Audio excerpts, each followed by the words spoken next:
Hey guys, welcome back to the channel. Thank you so much for clicking into the video. It means a lot that you guys keep clicking. If you guys keep clicking, I'll keep making.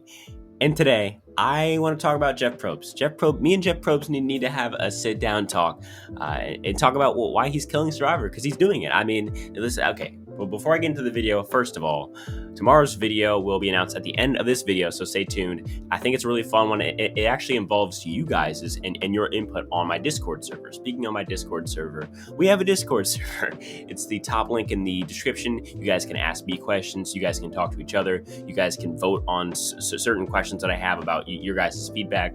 It's super, super fun. You can talk Survivor, Big Brother, The Amazing Race, Australian Survivor, anything that you want. It's a huge community in there. We're almost at 100 members, so get in there quick before I lock it up. No, I'm just kidding. I'm never going to lock it up. But in all seriousness, join that Discord server because we have so much fun there. And if that's it, 72% of you guys who watch these videos are not subscribed. Let's change that. It's easy and it's free. And if that's it, let's actually get into this video and talk about why I feel like Jeff Probst is killing Survivor. So for those who don't know, around season 17, Jeff Probst had really come to question, what his career was going to be, because at that point, Gabon is filming and really about to air, and he just really did not like Gabon. It was a very train wreck season. It was very like, what in the world am I even doing here type of season. And that caused him to question leaving Survivor forever, right? And he went into this, I'll call it like a Survivor depression state, where he just was not feeling Survivor. And I think Russell and Token Chains and Heroes vs. Villains kind of kicked him back into gear. But at that point, he was like, well, what am I doing? Am I just going to be the Survivor guide? And there's plenty of articles on this. So just look up Jeff leaving Survivor, and you'll probably get an article on him almost leaving in this time period. But he stuck it out, and it ended up working out because Russell saves the show, and then the show goes on for 20 more seasons, and they give him the executive producer role to kind of reward him for sticking it out around season 20 or 21, I believe. And so when he gets the executive producer role around season 20 or 21 or 19 or something like that, that's when he really starts to have more control over not only the hosting, which has always been his job, but also the production itself. So things like twists and format things with the show, and even casting. And especially as of recent, he's had even more control as he's become like the big dog. I mean, aside from a very few amount of people, he's one of the OGs. I mean, aside from the guy who makes the challenges, Mark Burnett, even the CBS president at the time who greenlit Survivor isn't working with CBS anymore. So Jeff is one of the few OGs that's left, and that gives him a lot of seniority to make bigger decisions. And so really after he became executive producer, but also just recently, he's gained a lot more power within the show. And that really provoked me to make this video, because I'm seeing all of these issues in Survivor. And now that I think about it, if Jeff had just vetoed these issues, they wouldn't be here, but he didn't. And so I think Jeff has some responsibility to bear. It's not just the production, or not just the cameraman, or not just CBS. It's also Jeff's fault, because he is a big hallmark of the show. And if he says no to the stuff that I'm about to talk about, it doesn't happen. And this is all really, really bad stuff. So in my personal opinion, I think there is stuff that is definitely on Jeff.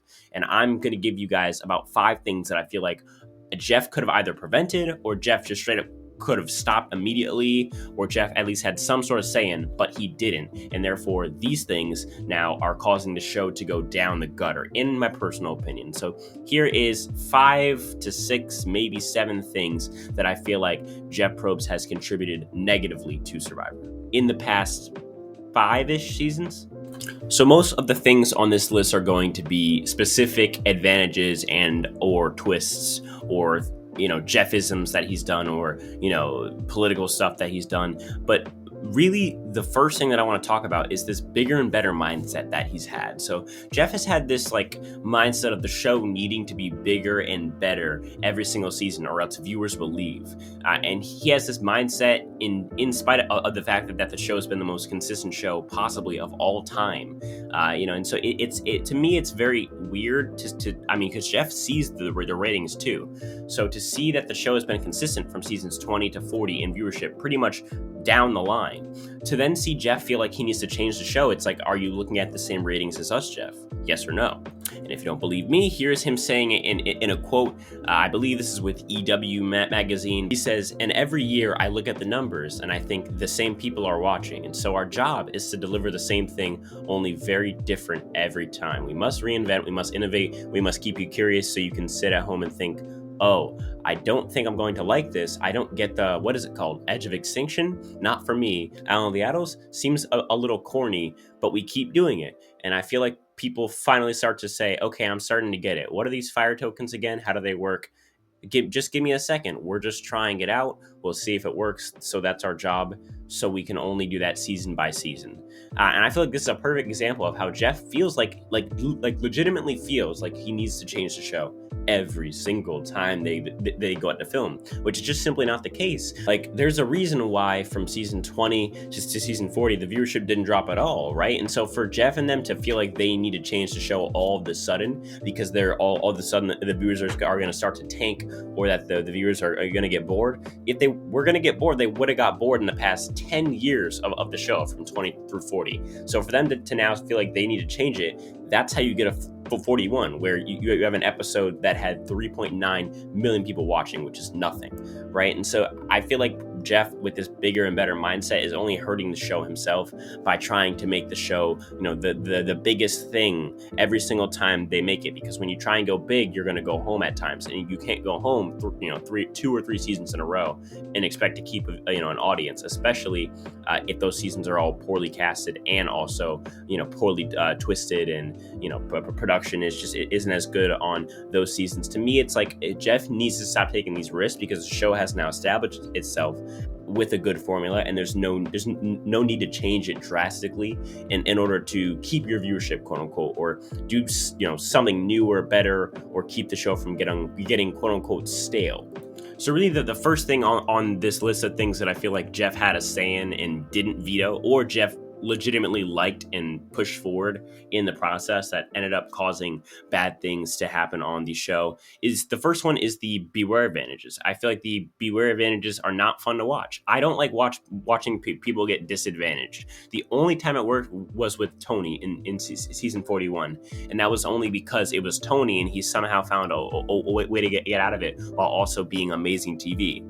Jamal isn't going to do that. Jamal's just going to sit there and be like, whoa, bruh, and then just get voted out the next episode. It's not as fun to watch Jamal and to watch Sanders suffer than to watch a person like Tony arise above the occasion. And I think that's what they're looking for, is a repeat of Tony in 40. And that's just simply not what they're going to get.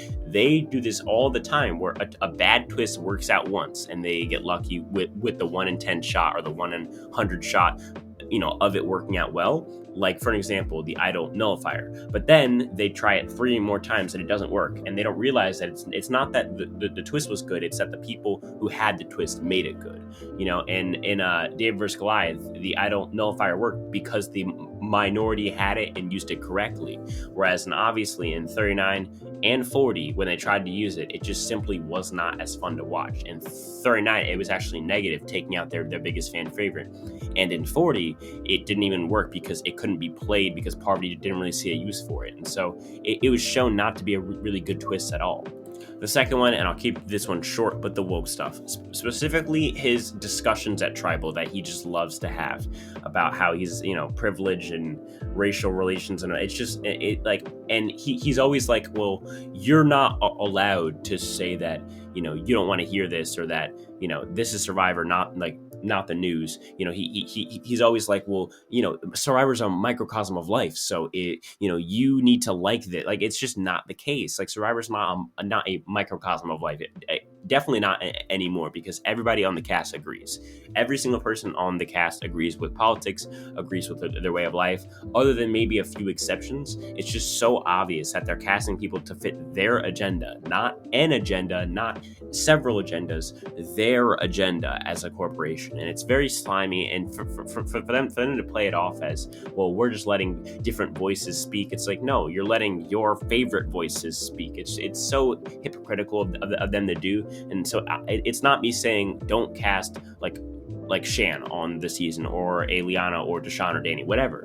But tell all of the stories, and two, cast all different types of viewpoints, not just the exact same one that's going to agree with itself and then agree with itself and then create an echo chamber of quote unquote safe spaces. The next one I have is a lot more simpler. It's just Edge of Extinction. Terrible twist. It happened twice. Not okay. It's just, I mean, I understand like in Winners at War 1 because you don't want to see winners just like go off the screen like that, especially if they're like your Ethans. So I can get that. But just doing it in the first place was a terrible idea. And also in Winners at War, the fact that it got like a lot of people to come back purely because Edge of Extinction was, implied. I get that. But the first time that they did it, which is probably the better version of it as far as how it ended up working out, it's still not a good twist. Having people come back is worse enough, but to now give a benefit to people who were there longer, who got voted out earlier, is even worse. It's even worse. 3 out of the 4 returnees who have come back went out in the pre-merge. In fact, no, sorry. All of the returnees who have come back from Edge of Extinction, being Chris, Rick Devens, Tyson, and Natalie, all were voted out in the pre-merge. And that shows that there is an inherent advantage to getting voted out in the pre-merge. And to me, I mean, like when you talk about the 2 people who came back at 6 were the 2 that came closest to winning. Natalie, who was a runners-up, and Chris, who won the game. They both did better than Rick and then Tyson. So to me, I don't know. I personally see Edge of Extinction as a negative. And even if you may want to defend it, you can't deny the fact that having players come back into the game after getting voted out just simply is not Survivor. It's just not Survivor at all. And I think that it doesn't really help Survivor. I think it actually makes the season more confusing and more convoluted. This next one's more of a silly one, but it's also not. The cringy 4th wall breaks. I'm not a fan of it. I think Jeff, to me, is just trying way too hard to like relate to a family or relate to like a kid my age who's like a young, impressionable like teenager with starry eyes. Like, oh my, one day I'm gonna, like, he's trying to appeal to that, and it's like, that's fine, but don't try so hard that it, like, I can tell what you're trying to do to someone of my age demographic. That's when you know it's bad, is when the 16-year-old now can see what you're trying to do to a 16-year-old. It's so obvious. And if I can figure it out, then I guarantee you grown adults can also figure it out pretty quickly. So dads and moms who see it will see kind of through it and realize that he's just trying super hard to get the family experience to me more like in, which is just so super corny to me. I think some of them are fun, but most of them are not. And I'm willing to lose all of them just to lose those really, really cringy ones where I was like, literally like my nails were going backwards into my hand.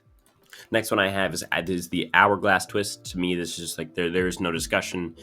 One, Jeff did have a say in this because, like Jeff says in the preseason, that we had thought of the merge twist idea, because in the preseason, Jeff talks about how we had thought of some big twists for this season, and so I'm gonna assume that all twists that happened in this season, Jeff had a say in, and Jeff could have vetoed, but he didn't. And so the next 2 on this list are twists. The first of them being the Hourglass twist, and for me, the Hourglass twist, again, you save who's going to go on to win your season from getting voted out at the merge in a very, very telegraphed move, which I guess for TV purposes it worked out and gave us arguably one of, if not the best tribal of all time, with the merge tribal, because you have Xander's fake out, you have the flashback, you have the fun stuff, you have the live tribal, and then you have a split vote and idle plays and do or die. It has everything, but it really does put a dent on the season, both in morale-wise for a viewer who didn't like that twist, which is most viewers, and it also left you with an episode with no boot, which is never an okay thing to happen. Someone needs to go home in every single episode. There's no excuse for someone not to, and so to me, I see that as not really necessarily a good thing. It also saves someone who 100% should have gone home from going home. They also lied to the players in the game about immunity, which is again also a no-no. There's just a lot of unacceptable actions going on with this twist, and on top of that, it's just not a fun twist either. So I think overall, it's not really controversial to put this in my things that are killing Survivor list, and that Jeff had a say in. The last one is the do or die twist. I think, I think it worked out this season. But if Deshaun goes home on picking boxes and the Monty Hall problem, that's not Survivor to me. Like, I do like that Jeff told them straight up exactly what was going to happen to them. I guess everything but how they were going to be chosen, whether or not they stayed. But he informed them about most of the twist, which is more than I can say about the merge twist. But this one is still also bad. It's just, it has the possibility to send somebody home based off picking like the right door. Like, this is not the Price is Right. To me, this is not helpful in Survivor. This isn't really Survivor at all to me.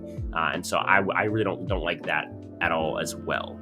And my final thoughts would be overall that Jeff Probst needs to take his nose out of Survivor. I think that Jeff has some good ideas, and I understand Jeff saying that, it's a process and wait it out and stop being so impatient. We are trying out twists and some are going to work out, and that, people were against the swap in season 3 or the idol in seasons 13 and 14, but then they came around. But who's coming around to Edge of Extinction? Nobody is. And so certain twists are just bad. It doesn't matter if you're trying them out, if one day will quote unquote warm up to them. Some twists we will never warm up to. The Medallion of Power is a perfect example. That was just straight up a bad twist. So Jeff needs to check the twists before they go into the game, because once they go, you can't take them back or get mad at players for taking advantage of their opportunity with it. So those are my final thoughts on this whole discussion of Jeff, really ruining Survivor at the current moment, as far as using his executive producer power to bad use. That's it, guys. So tomorrow's video is going to be on your guys' unpopular Survivor opinions. And so in my Discord server, I put out a question where I asked for your guys' help in giving me your unpopular Survivor opinions. And tomorrow I'm going to be going through all of them, and I'm going to give my reaction to them. You still have time if you're seeing this either on the night of January 11th or the first half of the day, so like the morning and afternoon of the 12th. You can still get in your unpopular Survivor opinions, and I will react to your specific one. So if you want to get my opinion on your opinions, go to the Discord server. It's the top link in the description, and go hit that up. Again, guys, none of this happens without you guys. Without you guys, I'm just a weird guy speaking into a weird microphone. And if that's all, I'll talk to you guys in the next one. Peace.